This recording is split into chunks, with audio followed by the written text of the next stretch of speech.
Happy afternoon friends.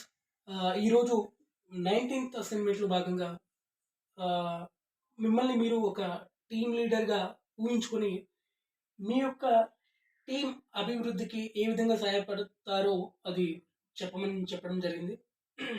ముఖ్యంగా night Ravindra ధీర sir గారి ప్రసంగం విన్న తర్వాత, అంటే ఆ సెషన్ విన్న తర్వాత నాకేమనిపించింది అంటే, ఒక స్టోరీ గుర్తుకొచ్చింది నాకు. ఆ స్టోరీలో ఎటువంటిదంటే, ఒక తండ్రి ఉంటాడు. తండ్రికి నలుగురు కొడుకులుంటారు. ఆ నలుగురు కొడుకులకి సమానంగా ఒక్కొక్క కట్టని ఆహ్, విరగ్గొట్టమని జెప్పేసి ఇస్తాడు. ఇచ్చినప్పుడు ఒక్కొక్క కొడుకు ఏం జేస్తాడు, దాన్ని ఈజీగా ఇరగొడతారు. తర్వాత వచ్చేసి 2, 2 కట్టల్ని ఇస్తాడు నలుగురికి. ఆహ్, 2 కట్టెల్ని గూడా కొంచెం కష్టంగా అయినా సరే విరగ్గొడతారు. తర్వాత 3 కట్టెలిస్తాడు. అంటే ఒక్కొక్కరికి 3 కట్టెలిస్తాడు నలుగురు కొడుకులకి. ఇచ్చినప్పుడు ఈసారి విరగ్గొట్టడం కష్టంగా ఉంటది. అయితే తండ్రి వాళ్ళకొక నీతి చెప్తాడు. ఏమని నీతి చెప్తాడంటే, చూసారా మీరు, ఒక్కొక్కరు ఒక్కొక్క కట్టెనిచ్చినప్పుడు విరగ్గొట్టారు. 2 ఇచ్చినప్పుడు కొంచెం కష్టం మీద విరగ్గొట్టారు. కానీ 3 ఇచ్చినప్పుడు మాత్రం విరగ్గొట్టలేకపోయారు. కాబట్టి మీ అన్నదమ్ములు గూడా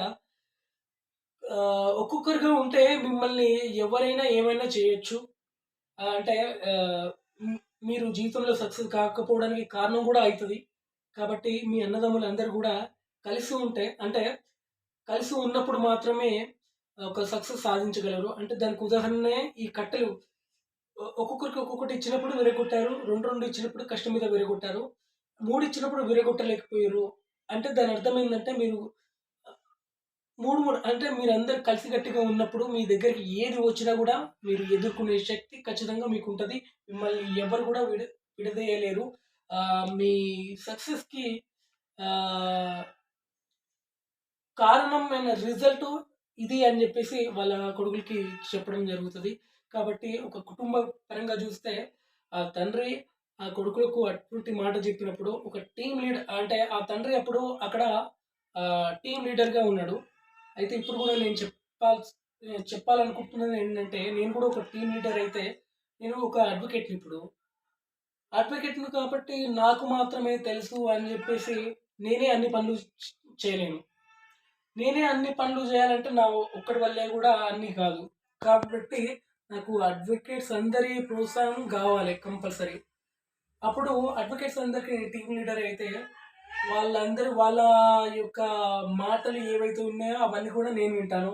నేను ఏమైతే చెప్తానో అవన్నీ కూడా వాళ్ళు వింటారు. అవసరమైతే వాళ్ళు లీడర్‌లాగా మాట్లాడొచ్చు. ఎందుకంటే వాళ్ళకు ఒక విషయం పట్ల అవగాహన ఉన్నప్పుడు వాళ్ళు లీడర్ అయినా కావచ్చు, ఆహ్, టీమ్ మెంబర్ అయినా కావచ్చు, లీడర్‌తో సమానమే. అంటే ఇట్లా ఉండాలి అని జెప్పేసి అంటున్నా. అప్పుడు మాత్రమే సక్సెస్ సాధించవచ్చు. ఇంకొకటొచ్చేసి, ఇంకొక చిన్న స్టోరీ జెప్పాలనుకున్నాను. ఒక 10థ్ క్లాస్ వరకి ఇద్దరు కలిసి స్నేహితులు చదువుకుంటారు. చదువుకున్న తర్వాత ఒక 15 ఇయర్స్ వరకు వాళ్ళు కనిపించరు. తర్వాత ఇతని పెళ్లవుతుంది, అతని పెళ్లవుతుంది. ఇతను సక్సెస్ అయితాడు. అతని దాంట్లో సక్సెస్ అయితాడు. అంటే ఇతను చిన్న మెకానిక్ అయితాడు. అతను వేరే వేరే జాబ్ చేస్తా ఉంటాడు. కానీ అయితే ఏందంటే, ఈ మెకానిక్ అతని పెళ్ళాం కలిసి ఒకరోజు సినిమాకెళ్తారు. సినిమాకెళ్ళిన తర్వాత అక్కడ ఆ సినిమా యజమాని ఎవరైతే ఉన్నారో ఆయన వచ్చి కూల్ డ్రింక్ అని చెప్పేసి ఇంటర్వెల్ టైంలో వచ్చి వాళ్ళకు కూల్ డ్రింక్ ఇస్తాడు. అయితే ఇద్దరు అతన్ని చూసుకొని, అంటే చిన్ననాటి స్నేహితులు అసలు వాళ్ళు యాక్చువల్‌గా. 15 సంవత్సరాల తర్వాత పరిచయం చేసుకుంటారు వాళ్ళు. "ఏ అవునా! నువ్వా? నువ్వా?" అని చెప్పేసి పరిచయం చేసుకున్న తర్వాత అతను కూల్ డ్రింక్ ఇచ్చి ఎళ్ళిపోతాడు. పైసలు కూడా ఏం తీసుకోడు. అయితే వాళ్ళ భార్య అంటది, ఇక్కడ ఉన్న భార్య అదే సినిమా థియేటర్‌కొచ్చినోళ్ళు, "కనీసం మీ ఫ్రెండ్‌ని 15 సంవత్సరాల తర్వాత జూసినా అంటున్నారు. కలిసి చదువుకున్నాం అంటున్నారు. కనీసం అతనికి ఒక థాంక్స్ అనే మాట కూడా చెప్పలేకపోయిర్రు. మనకు ఫ్రీగానే ఇచ్చిండు కదా కూల్ డ్రింకు" అని చెప్పేసి అంటది. అయితే అతను ఏమంటాడంటే, వాడు చదువుకోమంటే సినిమాలు అవి ఇవి అన్నట్టు తిరిగిండు ఆ టైంలో, ఆ ఏజ్‌లో. నేనేమో బానే చదువుకున్నా. కాబట్టి ఇప్పుడు నేను ఒక మెకానిక్ షాపు అట్లా పెట్టుకున్నా. వాడే అట్లా తయారయిండు. ఇప్పుడు కూల్ డ్రింక్‌లు అమ్ముకుంటున్నాడు అని జెప్పేసి అంటడు. అయిన తర్వాత ఇగ సినిమా అయిపోయిన తర్వాత వెళ్ళే టైంలో ఆహ్, సినిమా హాల్‌కి సంబంధించిన ఒక బాయ్ ఒస్తడు. ఆ బాయ్ ఒచ్చి ఏమంటడు, మిమ్మల్ని సార్ పిలుస్తున్నారు చాంబర్‌కి అని జెప్పేసి సినిమా హాల్ థియేటర్‌లో ఉన్న చాంబర్‌కి తీసుకెళ్తారు. వెళ్ళిన తర్వాత అక్కడ వెళ్ళి ఆ లోపలికి వెళ్ళగానే ఇతను షాక్ అయిపోతాడు. ఎందుకంటే అతను ఎవరో కాదు. వాళ్ళ చిన్ననాటి స్నేహితుడు. అంటే కూల్ డ్రింక్ ఇచ్చిన అతనే. అసలు ఆ థియేటర్ గూడా అతనిదే నిజానికి. అయితే ఏందంటే అయితే అడుగుతాడు ఇతను షాక్ అయ్యి. "ఏంటి నువ్వు ఈ థియేటర్ నీదా?" అని జెప్పేసి అంటే, "అవును. దీనికి నేను ఓనర్" అని జెప్పేసి అంటాడు. ఓనర్ డైరెక్టర్ అని జెప్పేసి ఇట్లా మాట్లాడతాడు.